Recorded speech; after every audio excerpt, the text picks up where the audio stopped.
1, कविता की परख निबंध के लेखक कौन हैं? उत्तर आचार्य रामचंद्र शुक्ल। 2, शुक्ल जी के अनुसार मनुष्य के जीवन का मुख्य उद्देश्य क्या है? उत्तर अपने संकुचित घेरे से निकलकर सृष्टि के सामान्य भावभूमि पर आना। 3, कविता का मुख्य कार्य क्या है? उत्तर मनुष्य के हृदय को भावमय बनाना और उसकी संवेदनाओं को जगाना। 4, कविता मनुष्य को किस संकुचित क्षेत्र से ऊपर उठाती है? उत्तर स्वार्थ संबंधों और व्यक्तिगत लाभ हानि के चक्र से। 5, रागात्मक वृत्ति से क्या तात्पर्य है? उत्तर दूसरों के दुख सुख को देखकर वैसा ही महसूस करने की आंतरिक भावना। 6, संसार की सभी वस्तुओं के साथ हमारा कैसा संबंध होना चाहिए? उत्तर रागात्मक और रागात्मक संबंध भावनात्मक जुड़ा। 7, शुक्ल जी के अनुसार सच्ची कविता क्या करती है? उत्तर मनुष्यता की रक्षा करती है और मन को शुद्ध करती है। 8, कविता हमारे हृदय पर क्या प्रभाव डालती है? उत्तर यह हमारे सोए हुए भावों जैसे करुणा प्रेम को जागृत करती है। 9, क्या कविता केवल मनोरंजन का साधन है? उत्तर नहीं, मनोरंजन इसका केवल एक बाहरी गुण है, मुख्य उद्देश्य हृदय का परिष्कार है। 10, कविता पाठक को किससे जोड़ती है? उत्तर पूरी सृष्टि और चराचर जगत के साथ। 11, कविता का अंतिम लक्ष्य क्या है? उत्तर जगत के मार्मिक पक्षों का प्रत्यक्षदर्शी कराकर मनुष्य को रस का अनुभव कराना। 12, काव्य की आत्मा किसे माना जा सकता है? उत्तर रस या रस की अनुभूति को। 13, कविता की भाषा कैसी होनी चाहिए? उत्तर सरल सजीव और भावों को पूरी तरह व्यक्त करने में सक्षम। 14, गद्य और पद्य में मुख्य अंतर क्या है? उत्तर गद्य में विचार प्रधानता होती है और पद्य कविता में भाव प्रधानता। 15, क्या विचारहीन कविता भी श्रेष्ठ हो सकती है? उत्तर यदि उसमें गहरे मानवीय भाव और रस हैं तो वह श्रेष्ठ हो सकती है। भाग 2 कल्पना का महत्व प्रश्न 16 से 30। 16, कल्पना इमेजिनेशन किसे कहते हैं? उत्तर जो वस्तु सामने ना हो उसका मन में एक सजीव चित्र बना लेना। 17, कवि के लिए कल्पना क्यों आवश्यक है?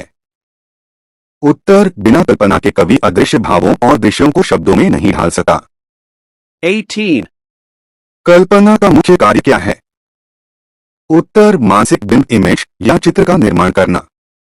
19, क्या कवि की कल्पना पूरी तरह काल्पनिक झूठी होती है? उत्तर नहीं, वह सत्य और वास्तविक भावों पर आधारित होती है। 20, पाठक कविता पढ़ते समय किसका सहारा लेता है? उत्तर पाठक भी कवि की तरह अपनी कल्पना का सहारा लेकर दृश्य को समझता है। 21, कल्पना कितने प्रकार की हो सकती है? उत्तर मुख्य रूप से 2 विधायक सृजन करने वाली और ग्राहक ग्रहण करने वाली। 22, कवि में किस प्रकार की कल्पना होती है? उत्तर विधायक सृजनात्मक कल्पना। 23, पाठक या श्रोता में किस प्रकार की कल्पना होती है? उत्तर ग्राहक भाव ग्रहण करने वाली कल्पना। 24, क्या केवल कल्पना से अच्छी कविता बन सकती है? उत्तर नहीं, कल्पना के साथ वास्तविक अनुभूति भाव का होना भी जरूरी है। 25, अनियंत्रित कल्पना कविता को कैसा बना देती है? उत्तर वह कविता को अस्वाभाविक और हास्यास्पद बना देती है। 26, उत्कृष्ट कल्पना का उदाहरण क्या है? उत्तर जो मन में तुरंत रस और सुंदर भाव जगा दे। 27, कल्पना का उपयोग कवि किसके लिए करता है? उत्तर अप्रत्यक्ष वस्तुओं को प्रत्यक्ष और जीवंत दिखाने के लिए। 28, क्या वैज्ञानिक और कवि की कल्पना एक जैसी होती है? उत्तर नहीं, वैज्ञानिक की कल्पना तथ्यों पर आधारित होती है, कवि की भावनाओं पर। 29, शुक्ल जी ने कल्पना को किसका साधन माना है? उत्तर भावों को तीव्र रूप से प्रकट करने का साधन। 30, बिना कल्पना की कविता कैसी लगेगी? उत्तर वह सूखी नीरस और केवल सूचना जैसी लगेगी। भाग 3 उपमा और सादृश्य विधान प्रश्न 31 से 45। 31. उपमा सिमिली किसे कहते हैं? उत्तर, किसी वस्तु या भाव को समझाने के लिए उसकी तुलना किसी प्रसिद्ध वस्तु से करना। 32. कविता में उपमा का प्रयोग क्यों किया जाता है? उत्तर, अज्ञात या अमूर्त भावों को स्पष्ट और सजीव रूप से समझाने के लिए। 33. क्या उपमा केवल सजावट का साधन है? उत्तर, नहीं, यह भावबोध को गहरा करने का साधन है। 34. सच्ची उपमा की क्या विशेषता है? उत्तर, वह पाठक के हृदय में सही और गहरा भाव जगाती है।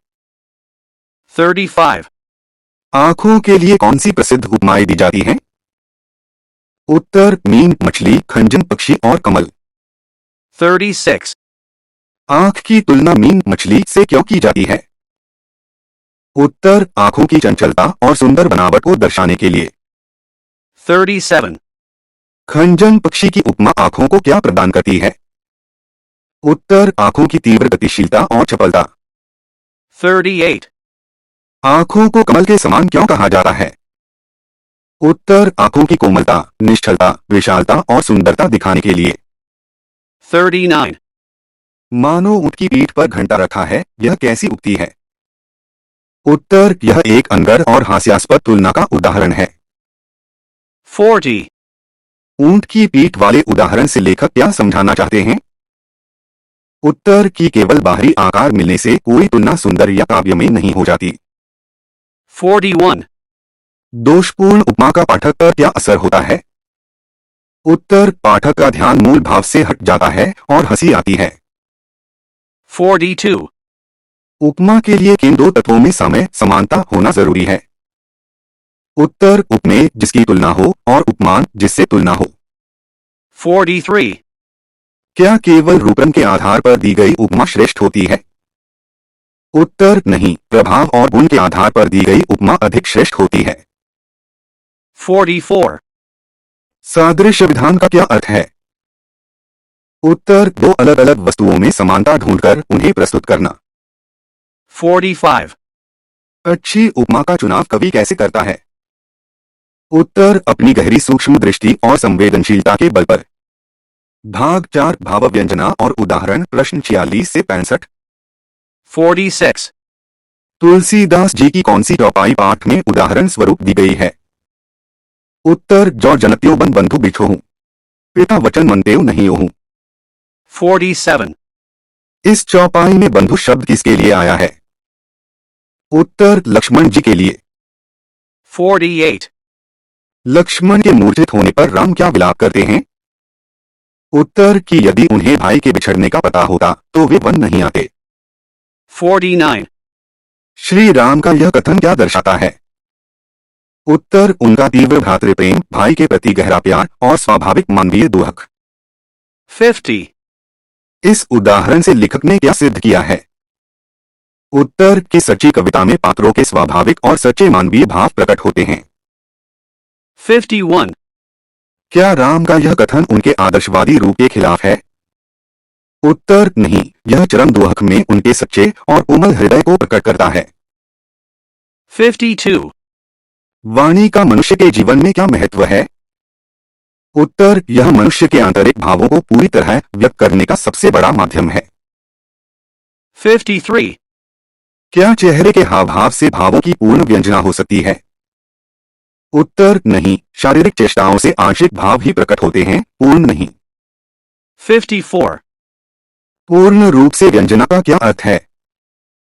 उत्तर, मन की बात या भावना को हूबहू और पूरी गहराई के साथ प्रकट कर देना। 55.